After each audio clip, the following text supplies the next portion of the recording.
Hello everyone, welcome back to Dayal book. कैसे हैं आप लोग? आई होप आप सारे अच्छे होंगे और पढ़ाई कर रहे होंगे। तो अगर आप बिहार लाइब्रेरियन एग्ज़ाम की आप तैयारी कर रहे हैं तो आपके लिए वीडियो काफ़ी इंपॉर्टेंट है, क्योंकि इस वीडियो में मैंने सारे वो क्वेश्चंस लिए हैं जो आने वाले एग्ज़ाम के लिए काफ़ी इंपॉर्टेंट है। तो इसमें हम कवर करते हैं। तो सबसे पहले बात करें 1953 की क्या हुआ था, और ये जो सीरीज़ वर्तमान में चल रही है तो आप जाकर आप लोग पहले वाले जो वीडियो है वो भी आप लोग देख सकते हैं। बात करें अगर सन 1953 की, तो आज़ादी के बाद से 1948 ईस्वी में इंपीरियल लाइब्रेरी ऑफ इंडिया को राष्ट्रीय पुस्तकालय घोषित किया गया। अब यहाँ पे एक बात क्वेश्चन देखो कैसे उठने वाला है कि क्वेश्चन ये उठेगा कि इंपीरियल लाइब्रेरी ऑफ इंडिया को राष्ट्रीय पुस्तकालय में कब बदला गया, तो 1948 में बदला गया तथा 1 फरवरी 1953 को तत्कालीन शिक्षा मंत्री अबुल कलाम आज़ाद द्वारा इसे सभी भारतीय के लिए खोल दिया गया। अब देखिए यहाँ से क्वेश्चन क्या आएगा कि राष्ट्रीय पुस्तकालय की जो घोषणा हुई थी, ये तो आपका घोषणा हुआ था 1948 ईस्वी में, और इसको घोषणा किसने किया था? तो उस समय तत्कालीन जो शिक्षा मंत्री थे अबुल कलाम आज़ाद किए थे। समझे बात को? लेकिन आम जनता के लिए जो राष्ट्रीय पुस्तकालय कब खोला गया, तो ये आपका खोला गया 1 फरवरी 1953 को खोला गया। समझे बात को? यानी आम जनता के लिए अबुल कलाम आज़ाद द्वारा 1 फरवरी 1953 को आम लोगों के लिए खोल दिया गया। नेक्स्ट क्वेश्चन है सन अगर बात करें अगर 1954 की, तो डिलीवरी ऑफ बुक एक्ट्स 1954 ईस्वी में कानून के द्वारा प्रत्येक प्रकाशन की एक प्रति राष्ट्रीय पुस्तकालय को भेजना प्रकाशकों के लिए अनिवार्य कर दिया गया। समझे बात को? अब देखो यहाँ से क्वेश्चन क्या उठेगा। सबसे पहले क्वेश्चन आएगा कि जो डिलीवरी ऑफ बुक एक्ट है ये कब पारित हुआ? तो पारित हुआ तो 1954 में, जो कि काफ़ी इंपॉर्टेंट क्वेश्चन है कि डिलीवरी ऑफ बुक एक्ट जो है 1954 में पारित हुआ। और इस कानून के तहत क्या हुआ?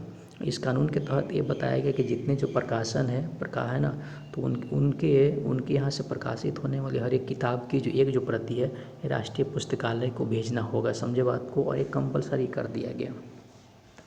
उसके बाद 1955 में क्या हुआ? इस वर्ष Indian association of special libraries and information centre की स्थापना किया गया। ये काफ़ी इंपॉर्टेंट क्वेश्चन है।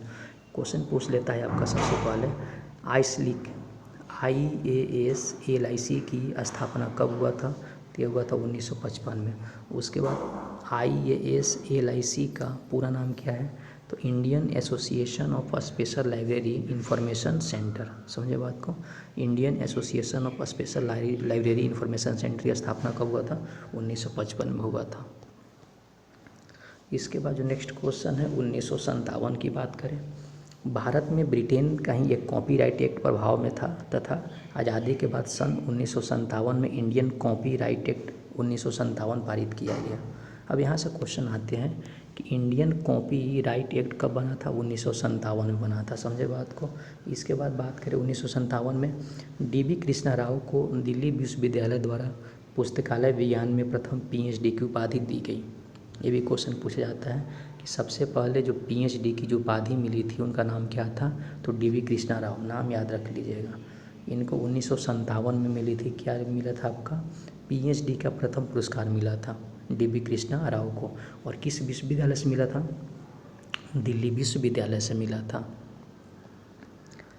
नेक्स्ट क्वेश्चन है, बात करें अगर 1958 की, तो इस वर्ष इंडियन नेशनल बिब्लियोग्राफी का पहला संस्करण प्रकाशित हुआ।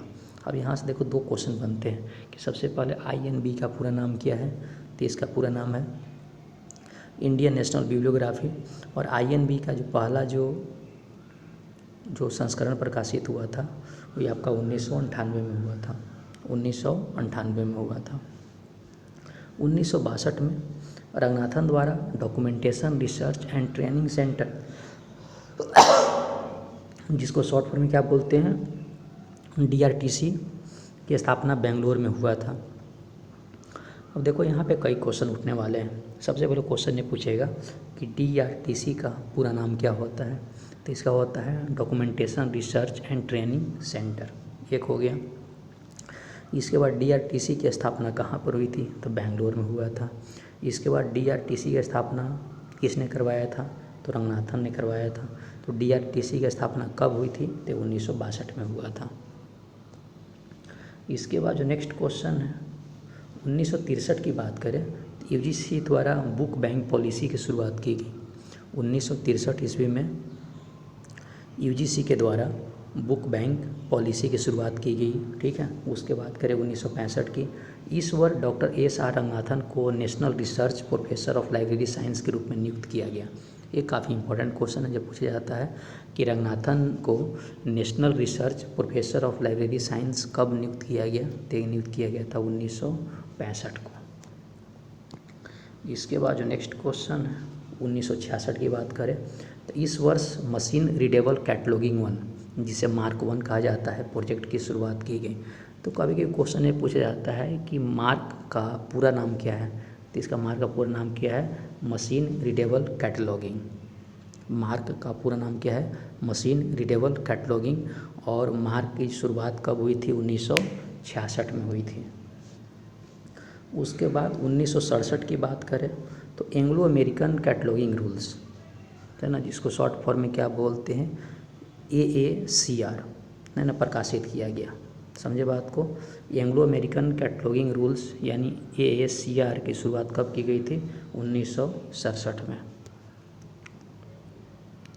इसके बाद जो नेक्स्ट क्वेश्चन है 1967 की बात करें तो 1967 में क्या हुआ था, ऑनलाइन कंप्यूटर लाइब्रेरी सेंटर, जिसको शॉर्ट फॉर्म में क्या बोलते हैं, OCLC। अब एक क्वेश्चन देखो पूछे कैसे जाते हैं, क्वेश्चन पूछ देगा कि OCLC का पूरा नाम क्या है, तो online computer library centre, online computer library centre, जिसको शॉर्ट फॉर्म में क्या बोलते हैं, OCLC।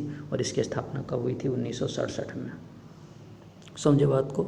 1967 में OCLC की स्थापना हुई। उसके बाद 1967 में वर्ल्ड इंटेलेक्चुअल प्रॉपर्टी ऑर्गेनाइजेशन की स्थापना हुई थी 1967 में। इसको शॉर्ट फॉर्म बोलते हैं WIPO। और इसकी जो हेड क्वार्टर है वो आपका जिनेवा स्विट्जरलैंड में है। तो WIPO का पूरा नाम क्या होता है, वर्ल्ड इंटेलेक्चुअल प्रॉपर्टी ऑर्गेनाइजेशन। और 1967 में इसकी स्थापना हुई थी। 1969 में क्या हुआ था, एलन प्रिचार्ड द्वारा बिब्लियोमेट्रिक शब्द का प्रयोग किया गया था। किसका किया गया था, बिब्लियोमेट्रिक शब्द का प्रयोग किया गया था। इसके बाद जो नेक्स्ट है 1970 में क्या हुआ था, पीटर डकर द्वारा जीरो बेस्ड बजटिंग सिस्टम का विकास किया गया था। नाम क्या था उनका, पीटर डकर। तो क्वेश्चन पूछता है कि जीरो बजट जो सिस्टम है इसकी शुरुआत कब हुई थी, 1970 को हुई थी। किसने किया था, पीटर डकर ने। 1971 में क्या हुआ, इस बार आपका यूनिसिस्ट प्रोग्राम की शुरुआत की गई 1971 में। 1971 में और क्या हुआ, इंटरनेशनल स्टैंडर्ड बिब्लियोग्राफिक डिस्क्रिप्शन का विकास हुआ। समझे बात को। उसको 1972 में क्या हुआ, इफ्ला द्वारा यूनिवर्सल अवेलेबिलिटी ऑफ पब्लिकेशन की शुरुआत की गई। इसके शॉर्ट फॉर्म कभी पूछता है, UAP का पूरा नाम क्या है, यूनिवर्सल अवेलेबिलिटी ऑफ पब्लिकेशन, जिसकी शुरुआत 1972 में की गई थी। किसने किया था, इफ्ला ने। तो दोस्तों इस वीडियो में हम लोगों ने कवर किए इंपॉर्टेंट क्वेश्चंस जो बिहार लाइब्रेरी के लिए काफ़ी इंपॉर्टेंट है। आई होप आपको वीडियो पसंद आया होगा। तो पसंद आए तो लाइक सब्सक्राइब शेयर करें ताकि मुझे मोटिवेशन मिले और आप लोगों के लिए मैं ऐसी वीडियो बनाता रहूँ। तो पढ़ाई करते रहें। All the very best. Thank you.